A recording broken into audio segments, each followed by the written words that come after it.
Dams are also relevant in instruments beyond the strict legislative framework. So for one of the examples we can give is the hydropower policy of 2008, whose objective is to induce private sector investment in hydropower and harness the hydroelectric potential of the country.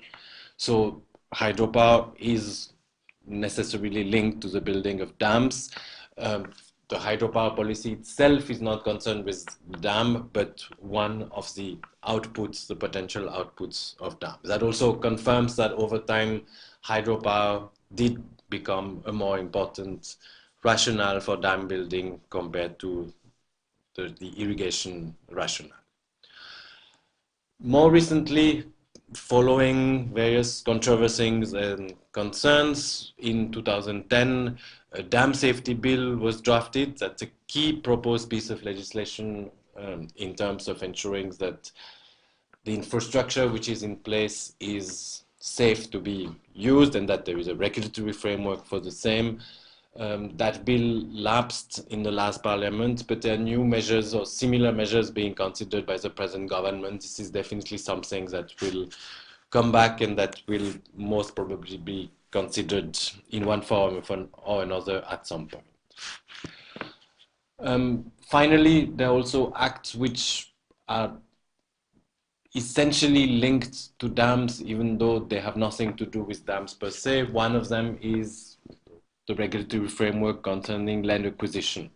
Land acquisition is a precondition for dam building and dam projects. Hence, the regulatory framework for land acquisition is related to dams, even though it does not necessarily appear that it is made with a view to either foster or stop dam project. In that sense, the Right to Fair Compensation and Transparency in Land Acquisition, Rehabilitation and Resettlement Act of 2013 is also dam-related legislation. And I'm mentioning it here because land is so important to dam project, even though the land acquisition legislation is not particularly mindful of environmental consideration. Hence, for our purposes, slightly less directly relevant. Now, to go beyond these general statements about the legal framework, which remains rather vague and not very developed, one needs to go into specific case studies. So there are thousands of dams that have been built, so there are thousands of potential case studies. One of them, which is a particularly good case study, is the Sardar Sarovar project on the Narmada River.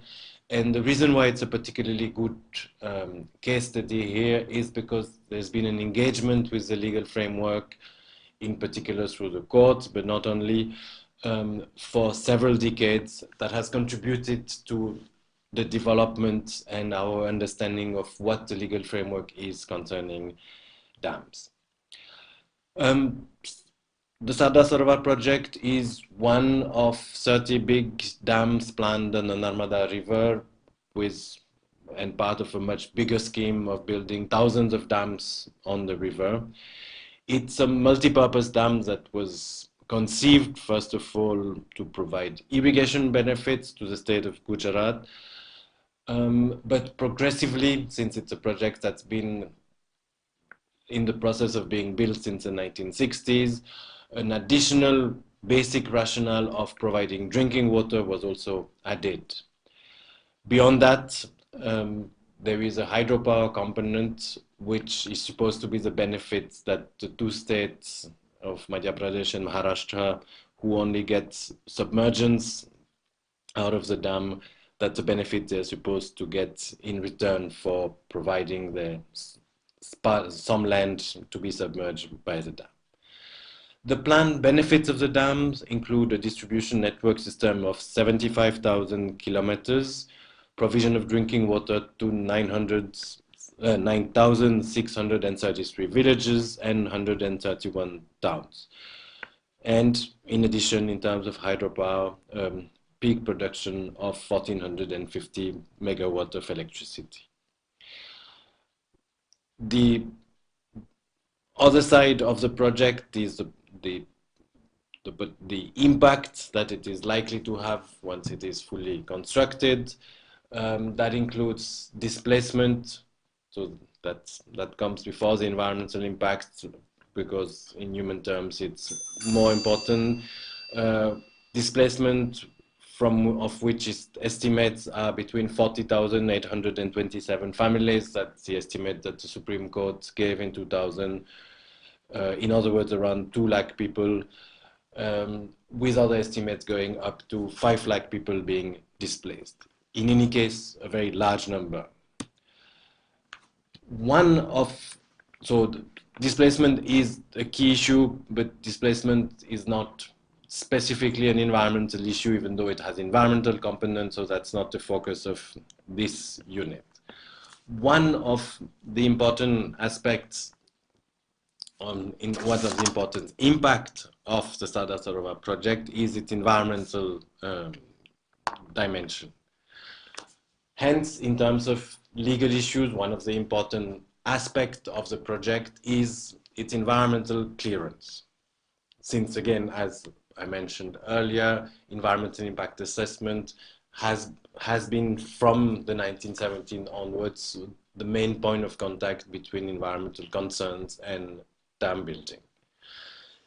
There was the first set of environmental conditions set in the 1980s, at the time at which the actual construction of the dam started. These environmental conditions were found in an independent study of the dam in 1992 not to be met, which led to the withdrawal of the World Bank from the financing of the project.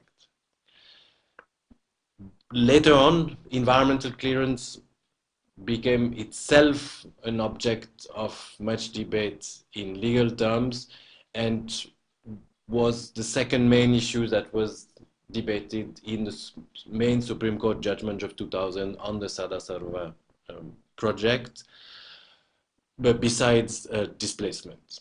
In this case, what was discussed were not the conditions introduced in the mid-1980s, but an endorsement by the Prime Minister in 1987 to determine whether that constituted clearance or not.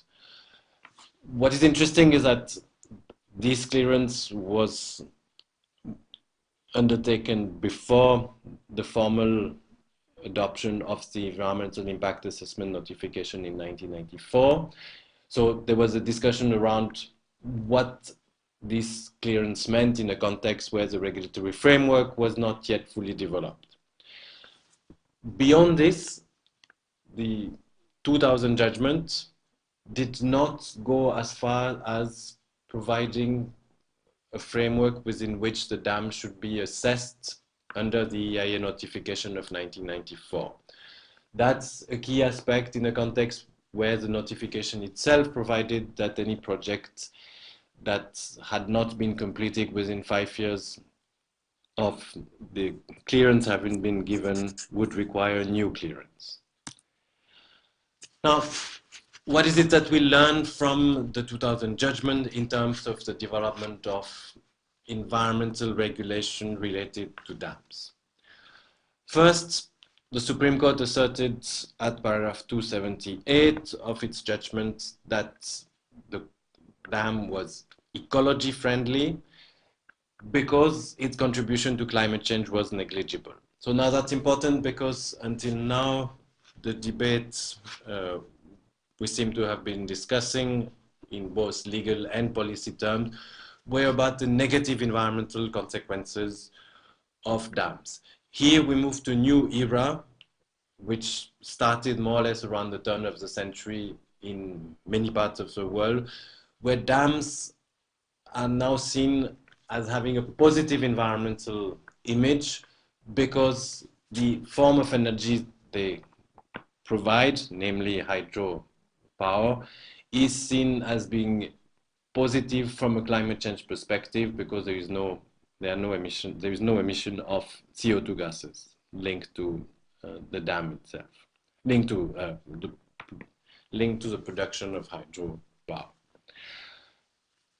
So in a sense, we move from looking at environmental aspects of dam with a suspicious eye somewhere to a point where we say that actually the dam is good for the environment, hence there is a balance of pros and cons also within the environmental debates surrounding dams.